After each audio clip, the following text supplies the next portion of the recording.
Our Earth is home to countless plant and animal species, all of which have a limited lifespan and are bound to die. Yet these species have existed for several thousands of years. That's because living organisms can reproduce. That is, they give rise to offspring, which in turn grow and reproduce their own offspring of the same kind. This ensures survival of the species generation after generation. In living organisms, we see two types of reproduction: sexual and asexual. In sexual reproduction, a gamete from the male parent fuses with a gamete from the female parent to form a zygote. However, in asexual reproduction, the organism or the parent cell divides to give rise to morphologically and genetically identical organisms called clones. Asexual reproduction, commonly seen in protists, moneruns, and fungi, is of many different types. The amoeba, for instance, reproduces by binary fission, where the parent cell divides into two halves and each half develops into a daughter cell. Likewise, bacteria too reproduce through binary fission. Yeast, on the other hand, reproduces through budding, where the parent cell produces small buds through mitosis. These buds initially remain attached to the parent cell and then separate to develop into new organisms. While yeast reproduces through budding, other members of the fungi kingdom, such as penicillium, reproduce through conida, a special asexual reproductive structure.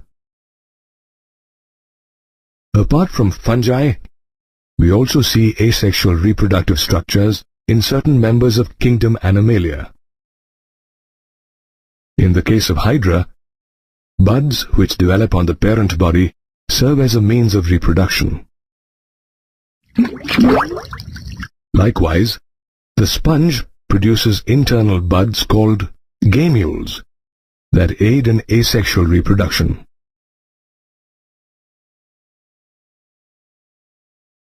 Apart from single-celled organisms and animals, asexual reproduction is also seen in simple plants such as algae, as well as in certain higher plants such as potato. For instance, Chlamydomonas, a type of algae, develops zoospores which later mature into new plants. However, during unfavorable conditions, Chlamydomonas, as well as other types of fungi and algae, undergo sexual reproduction. In higher plants, asexual reproduction, commonly known as vegetative propagation, takes place through vegetative propagules, specialized structures which emerge from different parts of the plant. For instance, the stem of a potato plant is dotted with buds known as eyes, which later germinate into new plants. Whereas in a ginger plant, modified stems or rhizomes having nodes and buds act as a means of vegetative propagation. While the buds develop into a new ginger plant, the nodes of the rhizome give way to adventitious roots which help in the absorption of water and minerals from the soil. Bryophyllum, on the other hand, have notches on the margin of their leaves that give rise to adventitious buds that fall off and later germinate into new plantlets.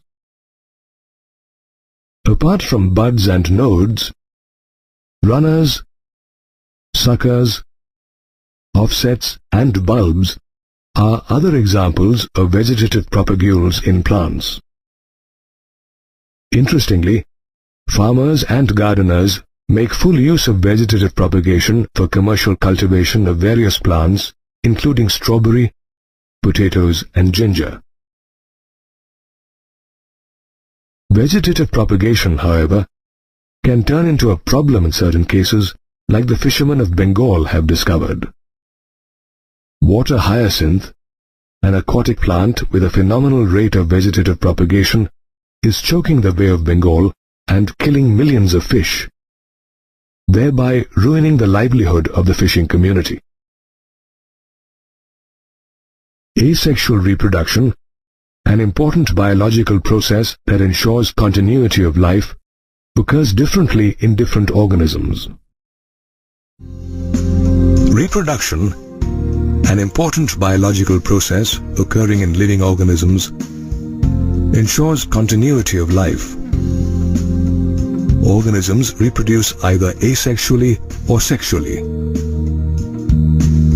In the case of sexual reproduction, we see the fusion of male and female gametes, which are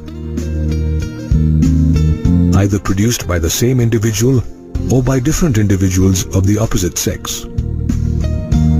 Though organisms which engage in sexual reproduction vary in their external and internal structure, the pattern of sexual reproduction remains quite similar.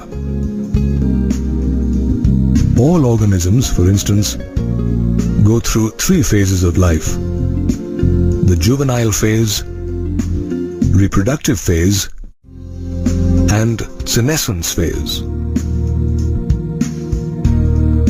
The juvenile phase is a period of growth which is characterized by an increase in height in all animals, including human beings.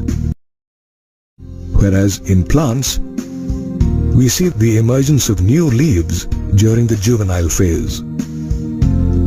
Did you know that in plants, the juvenile phase is known as the vegetative phase?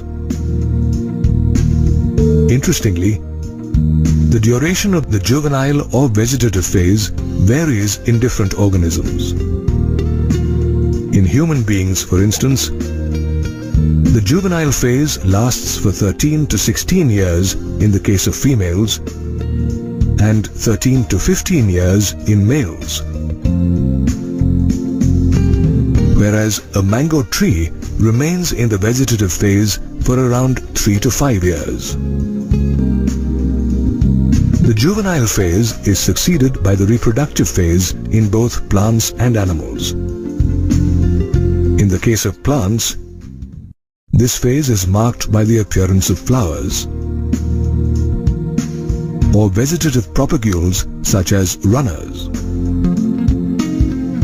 However, while some plants such as the rose flower throughout their lifespan, others such as the mango flower seasonally.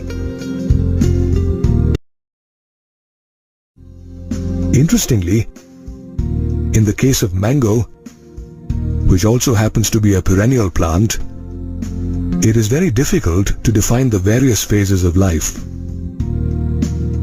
That's because perennials, which have a long reproductive phase, keep shedding their leaves throughout the year or once a year in winter.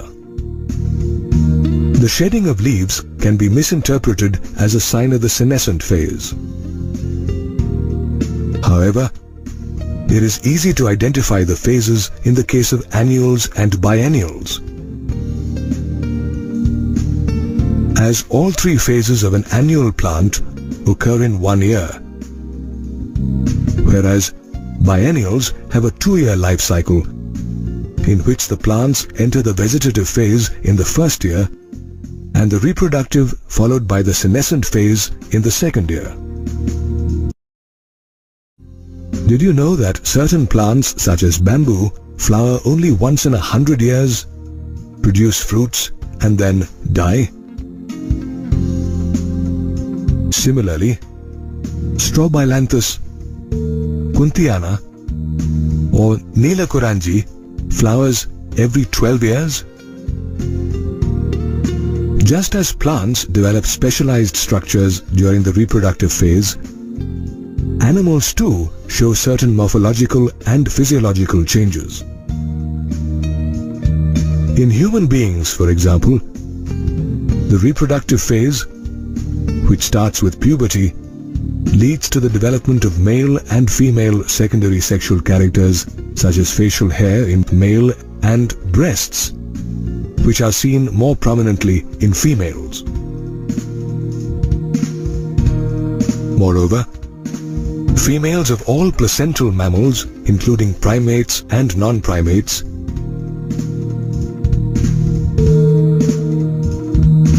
demonstrate cyclical changes in the activities of their ovaries and accessory ducts, as well as hormones during the reproductive phase. Known as the menstrual cycle in primates and the estrous cycle in non-primates,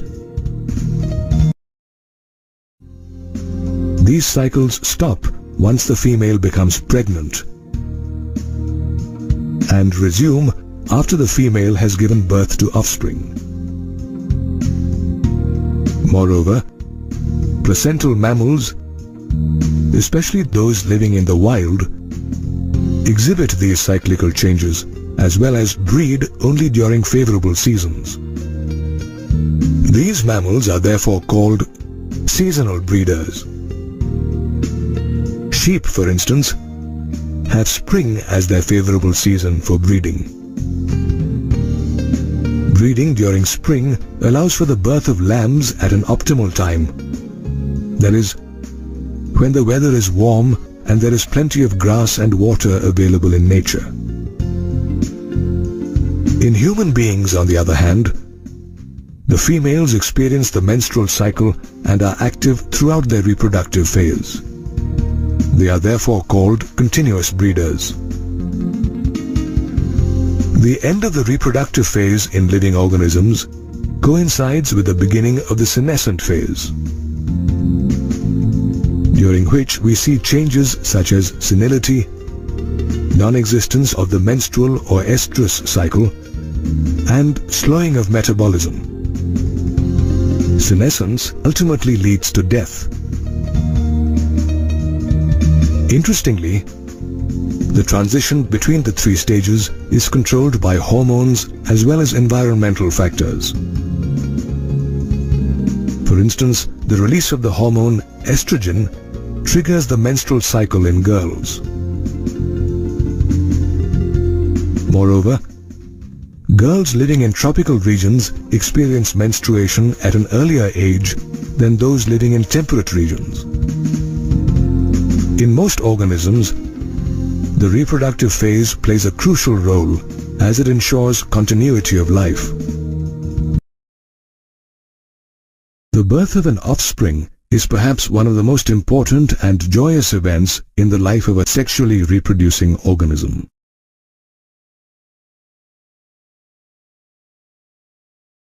This event, however, is a culmination of events such as the development of the zygote and embryogenesis. Both these events, incidentally, are the mainstay of post-fertilization, the third stage in sexual reproduction. Did you know that every sexually reproducing organism begins his or her life as a zygote? Depending on whether fertilization is internal or external, the zygote is either formed inside the organism or outside in an external medium such as water. After its formation, the development of the zygote is largely influenced by its environment. After its formation, the development of the zygote is largely influenced by its environment. Take the case of organisms such as fungi and algae, whose zygotes are formed either in water, rocks, or soil. These zygotes develop thick walls that are resistant to desiccation as well as environmental damage. However, an unfavorable environment forces the zygote to undergo a period of rest and start storing nutrients before germinating. The environment also influences the germination of the zygote. Apart from the environment, the development of the zygote is also influenced by the life cycle of an organism. If the organism has a haplontic life cycle, as in the case with Chlamydomonas, you will notice that the zygote divides meiotically and forms haploid spores.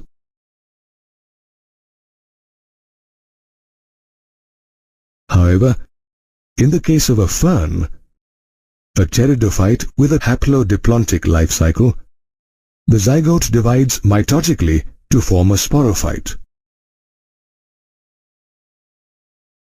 After the initial development, the zygote slowly starts metamorphosing into an embryo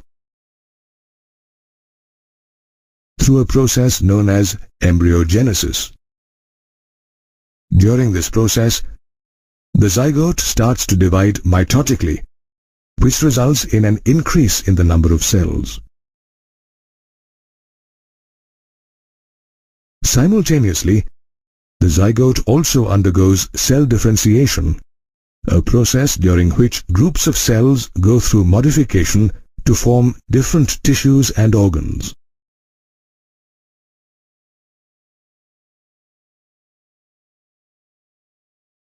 For example, the cells of an embryo differentiate to form nervous tissue, which later develops into organs such as the brain or spinal cord. Embryogenesis, which occurs in almost all animals, can take place inside or outside the body of the female.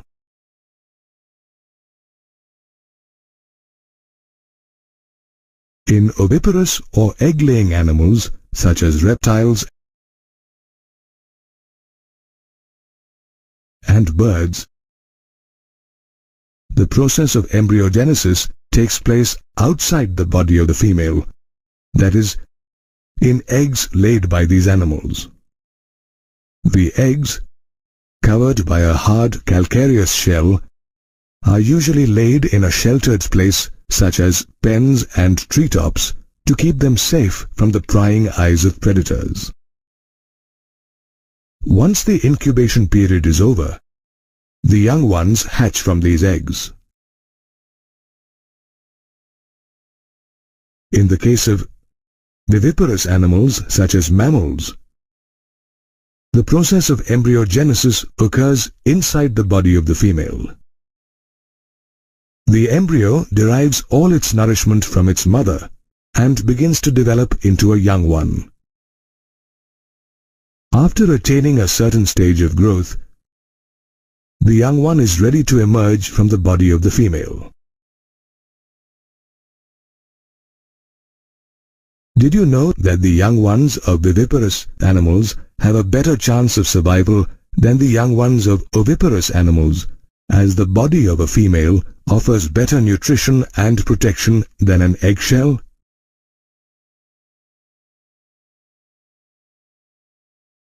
Apart from animals, the development of the zygote and embryogenesis occur in flowering plants as well. Interestingly, the formation and subsequent development of the zygote inside the ovule triggers the withering of other parts of the flower, including the sepals, petals, and stamens. The pistil, which contains the ovule, however, remains attached to the plant. During embryogenesis, the zygote develops into the embryo, whereas ovules develop into seeds. The ovary, on the other hand, develops into a fruit. The fruit is covered with pericarp, a thick wall that protects the seeds and the embryo.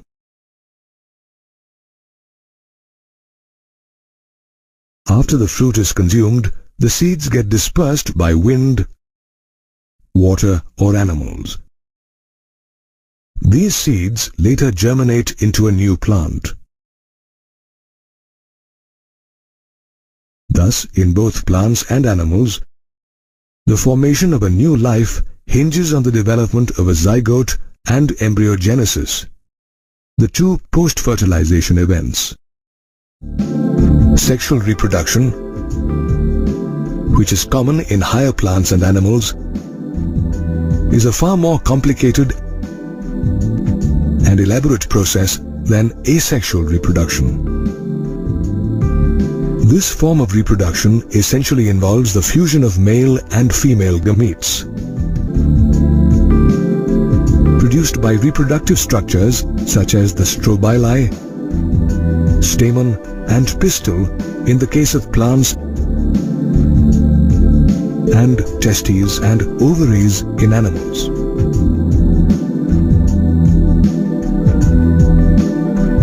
Interestingly, while some organisms are endowed with both male and female reproductive structures, others possess only one of either reproductive structure.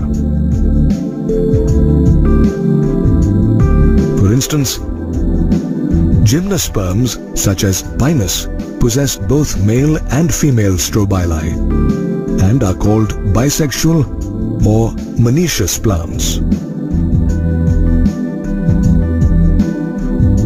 Cycas, on the other hand, has the male and female strobili growing on different trees and is known as a dioecious or unisexual plant. Angiosperms too comprise a variety of monoecious and dioecious plants. For instance, the coconut tree is considered a monoecious plant, where a single tree bears the staminate, the stamen-bearing unisexual male flower, and the pistillate, the female flower bearing the pistils. Even the pea plant is a monoecious plant, as both the stamen and pistil are present on the same flower. Papaya, on the contrary, is a dioecious plant that bears staminate and pistillate flowers on different trees. Did you know that we come across bisexual and unisexual organisms even in fungi? Bisexual fungi, such as the straw mushroom, bear the male and female gametangium, the plus and the minus mating type, on the same thallus. Hence, these types of fungi are also known as homothalic. This is in contrast to heterothalic fungi, such as Rhizopus, which bears the male and female gametangium, that is, the plus and minus mating type, on different thallus.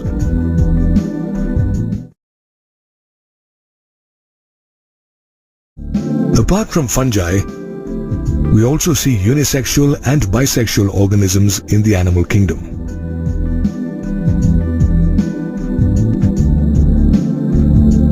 The earthworm, which has both testis and ovary, is bisexual in nature. Did you know that bisexual animals are also called hermaphrodites? Human beings, on the other hand, are unisexual organisms, as each individual possesses either the male or female reproductive organ. Regardless of whether organisms are unisexual or bisexual, reproductive structures play an important role in sexual reproduction, a process that's divided into three distinct stages, namely the pre-fertilization, fertilization, and post-fertilization stage. The pre-fertilization stage is the first stage in sexual reproduction and includes gametogenesis and gamete transfer, events that occur prior to the fusion of gametes. Gametogenesis refers to the process of formation of the haploid male and female gametes due to cell division in the parent body. The type of cell division is decided by the nature of the parent body. Haploid organisms such as moss, a type of bryophyte, produce gametes by undergoing mitotic division. Apart from bryophytes, other haploid organisms belonging to fungi and algae too produce gametes by mitotic division. However, diploid organisms such as pteridophytes, gymnosperms, angiosperms, as well as most animals, including human beings, possess specialized gamete mother cells called myocytes that undergo meiosis or reduction division, forming haploid gametes. These haploid gametes aren't morphologically similar, and hence they are called heterogametes. Moreover, while the male gamete is called the antherozoid or sperm, the female gamete is called the egg or ovum.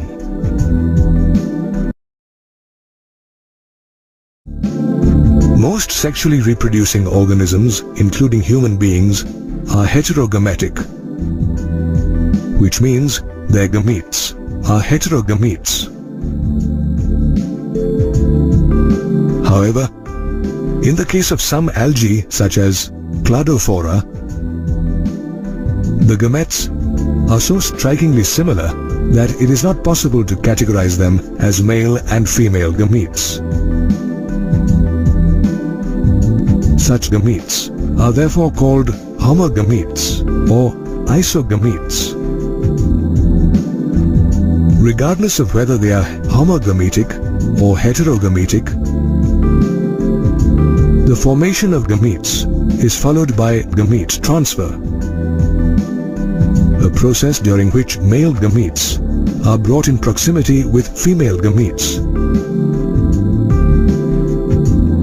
In the case of algae, bryophytes and pteridophytes, water acts as a medium for such gamete transfer.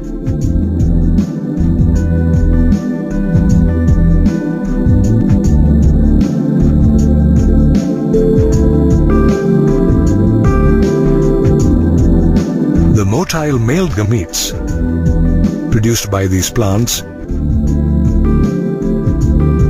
make use of water currents to reach the stationary female gamete. However, during this process, many male gametes either die or fail to reach their destination.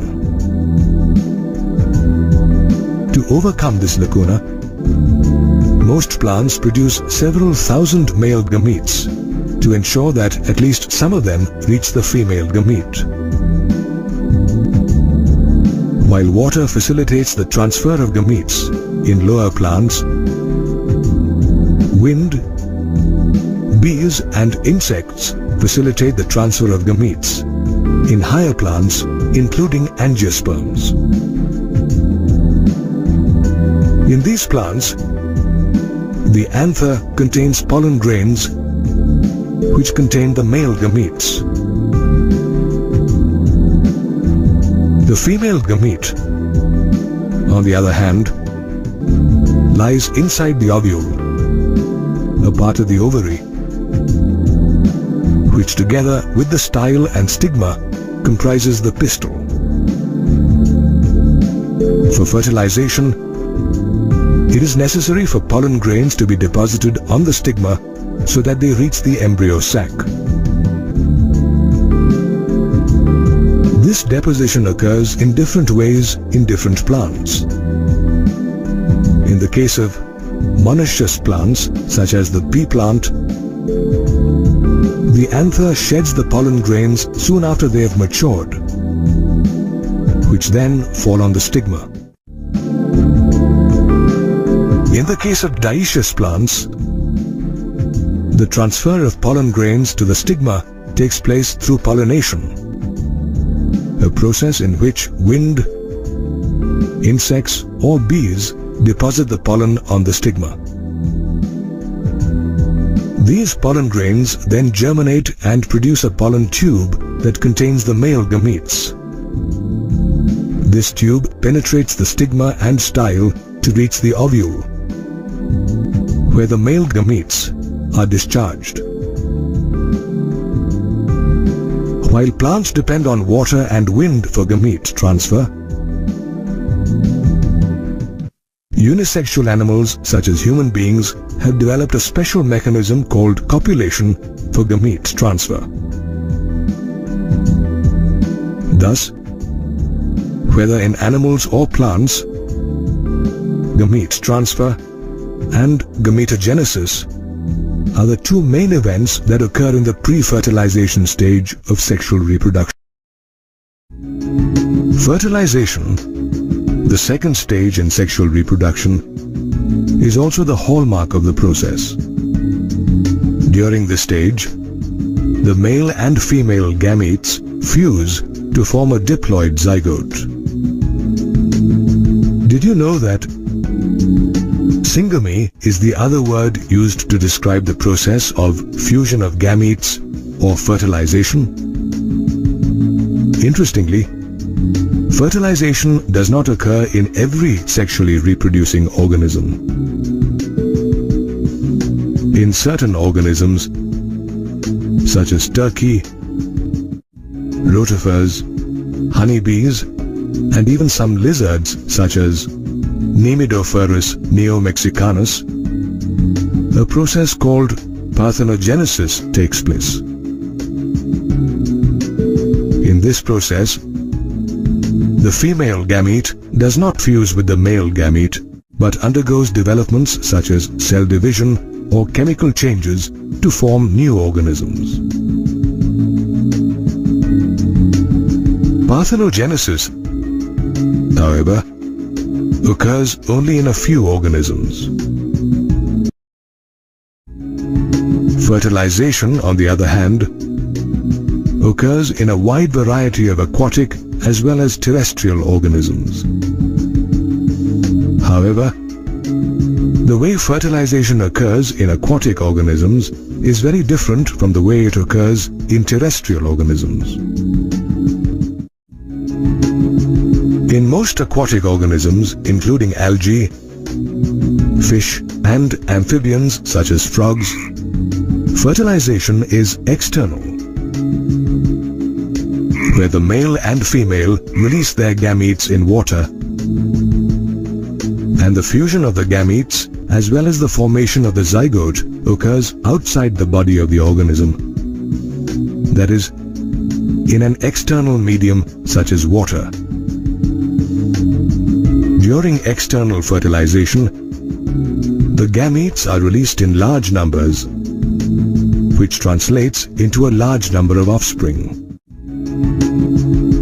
These offspring, however, are vulnerable to attack from various predators, including big fish, which decreases their chances of surviving till adulthood.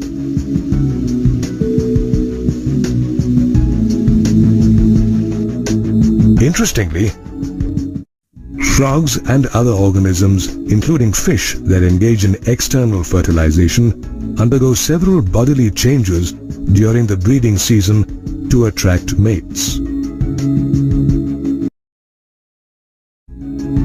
Take the case of the three-spined stickleback, where both the male and female sport a silvery white belly. However, during the breeding season, the belly in the male changes to bright red, and in females, pale yellow. However, such changes occur synchronously, which ensures successful mating as well as perfect timing during the release of gametes. This enhances the chances of successful fertilization. While external fertilization is common in aquatic organisms, internal fertilization is common in terrestrial organisms, including fungi, reptiles, birds, mammals, and in a majority of plants, including bryophytes, pteridophytes, gymnosperms, and angiosperms. In internal fertilization, the fusion of gametes occurs inside the body of the female. While the female gamete, which is formed inside the body of the female organism, is stationary in nature, the male gamete is motile, which makes it possible for internal fertilization to take place. Did you know that though male gametes are produced in large numbers, there is a remarkable reduction in the number of female gametes that are produced? However, not all terrestrial organisms possess a motile male gamete. In seed plants, for instance, the pollen grains present inside the anther bear non-motile male gametes.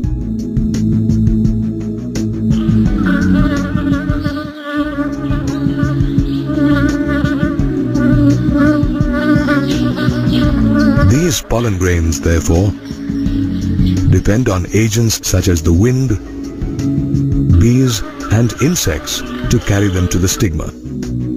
When these pollen grains are deposited on the stigma, they germinate to form a pollen tube. This tube then travels downwards towards the ovule, where it discharges the male gamete. These male gametes unite with the female gamete to form a zygote, thus completing the fertilization process. Fertilization, thus, is an important